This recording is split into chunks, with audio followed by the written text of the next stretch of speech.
가끔 진료를 들어가면 모자를 푹 눌러 쓰고 앉아 계시는 분들이 있습니다. 모자를 벗으시는 모습만 봐도 대충 사연이 짐작가는 분들이죠. 원장님, 저 1년 전에 해외에서 모발이식 받고 왔는데요. 머리가 다 자라긴 했는데 거울 볼 때마다 미칠 것 같아요. 너무 어색해서 모자를 벗을 수가 없습니다. 제가 두피 상태를 꼼꼼히 들여다보면요, 머리카락 자체는 아주 잘 심어져 있습니다. 밀도나 생착률만 따져보면 수술 자체는 성공적이에요. 그런데 조금 떨어져서 환자분의 얼굴 전체를 보면 저도 모르게 탄식이 나옵니다. 길거리에서 스쳐 지나가는 사람들이 봐도 속으로 딱 이런 생각을 할 수밖에 없는 상태인 거죠. 저 사람 딱 봐도 머리 심었네. 머리카락은 분명히 풍성해졌는데 내 얼굴형, 이마 근육의 움직임, 기존 모발의 흐름이랑 전혀 조화롭지가 않은 겁니다. 마치 사이즈가 안 맞은 인형 가발을 얹어놓은 것처럼 인위적인 티가 팍팍 나는 거죠. 환자분들 입장에서 처음엔 터키나 동남아에서 한국보다 상당히 저렴한 비용으로 수술받았다고 엄청 좋아하십니다. 그런데 딱 1년 지나고 머리가 다 자란 시점이 되니까 만나는 사람마다 시선이 내 이마로 꽂히는 게 느껴지고 결국 스트레스를 견디다 못해 저를 찾아오시는 겁니다. 싸게 하려다 결국 한국에서 제값 주고 뼈아픈 재수술을 하시니 돈을 두세 배로 쓰시는 꼴이 되는 겁니다. 시간은 시간대로 날리고요. 대체 왜 이런 안타까운 일이 생길까요? 오늘 영상에서는 해외 모발이식과 한국 모발이식이 구체적으로 어떤 결정적인 차이가 있는지, 그리고 최근 들어 왜 굳이 외국인 환자들이 비행기표까지 끊어가며 한국으로 모발이식을 받으러 오는지, 그 진짜 이유를 아주 솔직하고 딥하게 파헤쳐 드리겠습니다. 모발이식 고민 중이시라면 오늘 영상 끝까지 보셔야 돈과 소중한 머리카락 모두 지키실 수 있을 거예요.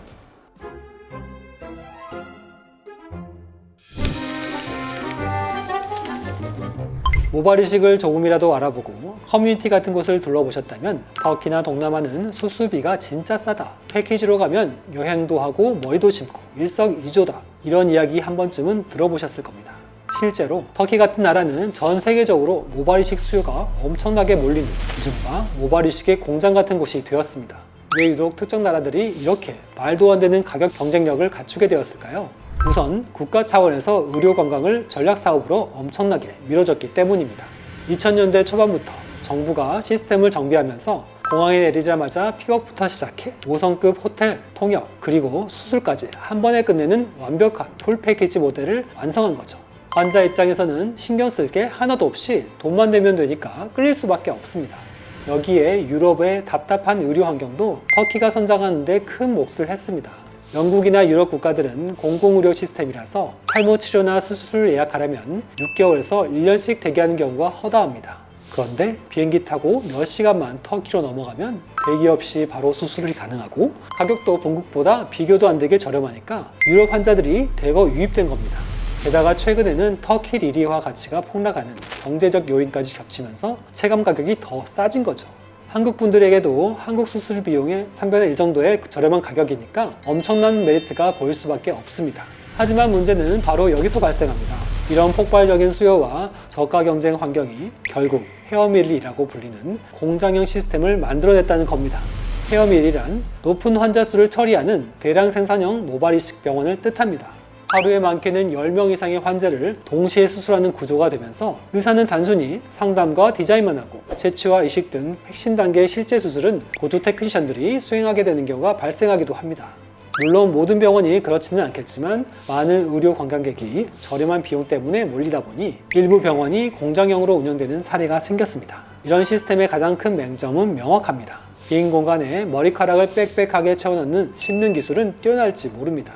하지만 환자 한 명 한 명의 얼굴형을 분석하고 모발의 방향을 맞춰서 자연스럽게 어울리게 만드는 기술은 현저히 떨어질 수밖에 없습니다. 디테일을 고민할 시간이 애초에 주어지지 않는 환경인 겁니다.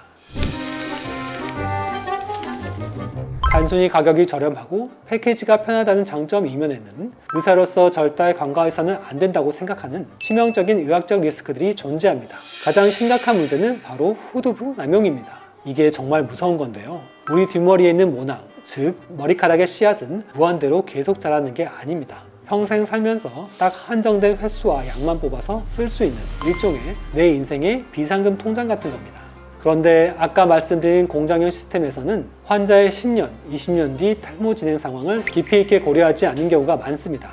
당장 환자가 수술 끝나고 거울을 봤을 때 극적인 변화를 보여줘야 불만이 안 나오니까 한 번 수술할 때 굳이 안 뽑아도 될 모낭까지 무자비하게 채취해버리는 겁니다. 문제는 그 다음입니다.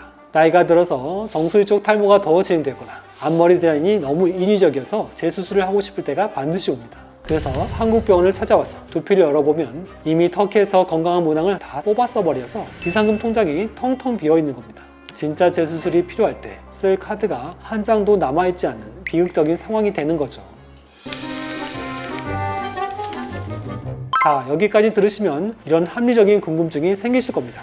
원장님 말씀대로 한국은 비용도 상대적으로 비싸고 병원마다 하루에 수술할 수 있는 도 제한적이라 예약 잡기도 힘든데 도대체 왜 요즘 외국인들이 한국까지 와서 머리를 심는 건가요? 그 진짜 이유를 말씀드리겠습니다. 한국의 모발 이식은 단순히 머리카락을 빈 곳에 옮겨 심는 1차원적인 수술을 넘어서 뇌의 얼굴과 인상을 완전히 업그레이드하는 미용성의 연장선으로 접근하기 때문입니다. 외국인 환자들이 한국에 와서 감탄하는 핵심적인 차이 4가지를 짚어드리겠습니다. 첫 번째 이유, 외국인 환자들의 가장 강력한 요구사항인 티 안 나게, 자연스럽게를 아주 가깝게 구현합니다. 해외 저가 병원들의 목표가 최대한 많이 심어서 까맣게 채우기라면 한국 의료진의 목표는 철저하게 자연스럽게 보이기입니다. 외국인 환자들도 이제 아는 거예요. 그저 많이 심는 게 전부가 아니라는 걸요. 한국은 헤어라인이나 M자 라인을 디자인할 때 자로잰 듯 일자로 긋는 게 아니라 개인 얼굴형에 어울리는 차별화된 다양한 디자인을 합니다. 이식할 때도 모발 굵기별로 그라데이션을 주면서 심습니다. 수술이 끝나고 1년 뒤에 딱 보면 원래 내 머리처럼 모발 이식 티가 거의 안 나는 나라가 바로 한국입니다. 이 디자인 디테일은 세계 최상위권이라고 자부합니다. 두 번째 이유, 바로 앞서 말씀드린 재수술 환자들의 유입입니다.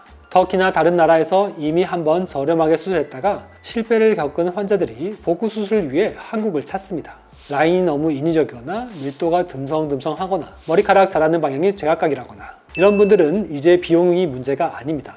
무조건 이 실패를 바로잡아야 하니까 수술의 완성도와 디테일이 보장된 한국을 마지막 동아줄 잡는 심정으로 선택하시는 겁니다.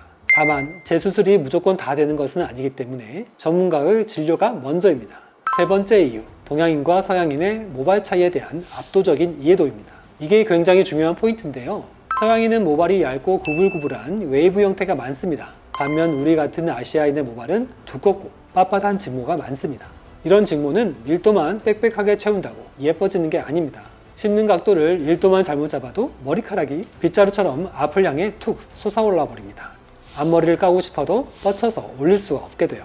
밀도와 대비되는 적절한 볼륨감, 그리고 모발이 누워있는 각도를 정확히 계산해서 심어야 하는데 한국 의료진은 이 까다롭고 민감한 아시아 모발 데이터 축적량이 많을 뿐 아니라 가장 까다로운 아시아인의 모발 이식으로 수련이 되어 있어서 서양인의 모발 이식까지 모두 잘하는 이유이기도 합니다. 마지막 네 번째 이유, 성형 수준의 디테일과 전문의의 책임 집도입니다. 해외 공장형 시스템이 테크니션 위주의 컨베이어 벨트라면 한국은 철저하게 의사 중심입니다. 전문의가 환자의 상중하 얼굴 비율, 광대뼈의 돌출 정도, 턱선, 심지어 평소 즐겨하는 헤어스타일까지 전부 고려해서 얼굴 전체의 밸런스를 맞추는 입체 디자인을 직접 합니다. 단순히 이마를 덮는 게 아니라 얼굴이 작아 보이고 인상이 훨씬 또렷하게 보이는 디자인을 하는 겁니다. 그래서 수술 결과가 좋으면 주변에서 너 머리 심었냐? 라고 묻는 게 아니라 너 요즘 운동해? 살 빠졌니? 인상이 되게 깔끔해졌다 라는 말을 듣게 됩니다. 이게 바로 결정적 차이입니다. 그리고 이 모든 과정을 생착이 끝나는 1년 뒤까지 끝까지 책임지고 관리해주는 시스템이 외국인들에게 엄청난 신뢰를 주는 거죠. 자, 이쯤 되면 영상을 보시는 여러분도 감이 오셨을 겁니다. 고민 중인 분들을 위해 현실적인 체크리스트를 딱 정리해 드리겠습니다. 본인이 어디에 속하는지 한번 체크해 보세요. 만약 해외 모발 이식을 가셔도 괜찮은 케이스는 이런 분들입니다. 첫째, 나는 무슨 일이 있어도 비용 절감이 최우선이다. 둘째, 정수리 쪽이나 가마 쪽에 탈모 부위가 워낙 넓어서 섬세한 헤어라인 디자인보다는 넓은 면적을 대량으로 까맣게 채우는 게 목적이다. 셋째, 나는 평소에 투블럭이나 짧은 스포츠 머리만 유지해서 머리카락이 넘어가는 방향이나 헤어라인 디테일은 크게 상관이 없다. 이런 조건이라면 해외 저가 패키지도 가성비 면에선 좋은 대안이 될 수 있습니다. 하지만 한국 모발실을 선택하는 것이 장기적으로 무조건 유리한 분들은 다음과 같습니다. 첫째, 앞머리 라인을 내리거나 M자 탈모를 채우는 등 이마 쪽 섬세한 디자인을 핵심인 분들. 둘째, 평소에 머리를 길게 기르거나 가르마를 타거나 왁스를 발라 앞머리를 올리는 스타일링을 즐겨 하시는 분들. 셋째, 자연스러움이 생명인 여성 헤어라인 교정이 필요하신 분들. 넷째, 유튜버, 방송인, 영업직 등 사람을 대면하는 일이 많아서 인위적인 티가 나면 안 되는 직업을 가지신 분들. 여기에 하나라도 해당하신다면 당장 눈앞의 비용 아끼려다 평생 후회하지 마시고 한국에서, 그것도 전문의가 처음부터 끝까지 책임지는 병원에서 수술받는 걸 고려해 보시기 바랍니다. 오늘 긴 시간 동안 해외와 한국 모발 이식의 팩트와 현실적인 차이에 대해 말씀드렸습니다. 오늘 제 이야기의 핵심을 한 줄로 요약하자면 이렇습니다. 모발 이식은 얼마나 많이 심었느냐의 싸움이 아니라 얼마나 자연스럽게 내 얼굴에 살아있느냐 싸움입니다. 수술 직후 까맣게 채워진 두피 사진만 보고 성공을 논할 수는 없습니다. 이식한 머리카락이 완전히 자리 잡기까지는 최소 1년이라는 긴 인내의 시간이 필요합니다. 그 시간 동안 모낭이 온전히 생착할 수 있도록 두피 환경을 관리해주고 추가 탈모를 예방하는 꾸준한 사후 관리가 병행되어야만 비로소 진짜 내 머리가 완성되는 겁니다. 단순히 저렴한 가격에 혹해서 평생 딱 한 번뿐인 여러분의 소중한 뒷머리 모낭 비상금을 낭비하지 않으셨으면 좋겠습니다. 신중하게 고민하시고 현명한 선택을 하시기 바랍니다. 오늘 영상 보시고 본인의 현재 탈모 상태나 디자인 혹은 재수술에 대해 궁금한 점이 생기셨다면 주저하지 마시고 아래 댓글로 남겨주세요. 제가 틈틈이 직접 확인하고 꼼꼼하게 답변 남겨드리겠습니다. 구독과 좋아요 잊지 마시고요. 지금까지 라인을 씻는 남자 닥터 이영민이었습니다. 감사합니다.